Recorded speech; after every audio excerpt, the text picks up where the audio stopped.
বাংলাদেশ জামাত ইসলামী ফরিদপুর ৪ তথা ভাঙ্গা সদরপুর সর্বদর্শন আসনের পক্ষ থেকে নিয়মিত গণসংযোগের অংশ বিশেষ আজকে আজিমনগরের শিমুল বাজার এলাকায় আমরা গণসংযোগ করছি। আল্লাহ রাব্বুল আলামিন পবিত্র কালামে হাকিম ইরশাদ করছেন, আনা কিমুদ্দিন আলা তাতাফাররাকু, তোমরা দিন প্রতিষ্ঠা করো, এই ব্যাপারে কোনো মতো পার্থক্য করিও না। এই জন্য আমরা সেই আলোকে আল্লাহর জমিন আল্লাহর দিন প্রতিষ্ঠার জন্য মানুষের দ্বারে দ্বারে, বিশেষ করে দোকানদার সহ সকল ভ্যানওয়ালা, রিক্সাওয়ালা, সকল শ্রেণীর পেশা এবং মানুষের সাথে আমরা তাদের সাথে দেখা সাক্ষাৎ করছি। জামাত ইসলামীর পক্ষে তথা ইসলামের পক্ষে সমর্থন নেওয়ার জন্য তাদের সাথে কথাবার্তা বলছি। মানুষের মাঝে আমরা ব্যাপক সমর্থন এবং সহযোগিতার আশ্বাস পেয়েছি, যে তারা সকলেই বলেছে যে এবার ইনশাআল্লাহ আমরা ইসলামের পক্ষে তথা বিশেষ করে বাংলাদেশ জামাত ইসলামীর পক্ষে আমরা রায় দেব।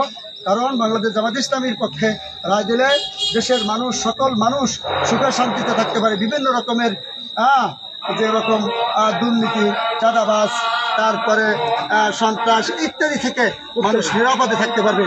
সে আলোকে আমাদেরকে আশ্বাস দিচ্ছেন যে আমরা ইনশাআল্লাহ এবার ইসলামের পক্ষে তথা জামাত ইসলামীকে ভোট দিয়ে রাষ্ট্রীয় ক্ষমতা আনবো, একবার হলো এই আশ্বাস মানুষের দিচ্ছে। ইনশাআল্লাহ আমরা সকলেই আশাবাদী যে এবার ইনশাআল্লাহ বাংলাদেশ বিপুল ভোটের মাধ্যমে এবার বিপুল সংখ্যক আসনে এবার ফর্ম পূরণ করবে ইনশাআল্লাহ। বিশেষ করে সদরপুর নদী ভাঙ্গন এলাকা আমরা রাষ্ট্রীয় ক্ষমতায় গেলে আমরা এই এলাকার মানুষের সার্বিক উন্নয়ন, বিশেষ করে শিক্ষা, এরপরে উন্নতি মানুষ, বিশেষ করে কৃষকদের সার্বিক যাতে উন্নত হয়, তাদের ভর্তুকির মাধ্যমে আমরা তাদের কৃষিকাজে সহযোগিতা করব।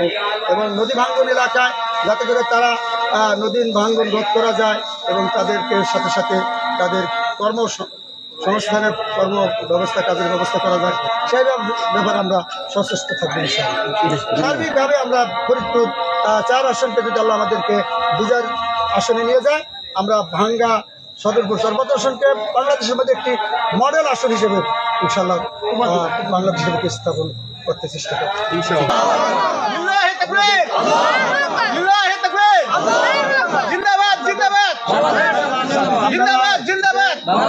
আমাদের প্রচারগুলো আপনারা, আমাদের এই কথাগুলো, আমাদের প্রচারগুলো আপনারা মিডিয়ার মাধ্যমে দিয়ে সারা বাংলাদেশ সহ ভাঙ্গা ফরিদপুর ৪ আসনে প্রচার করে দেবেন। আপনাদের সকলকে ধন্যবাদ জানাচ্ছি।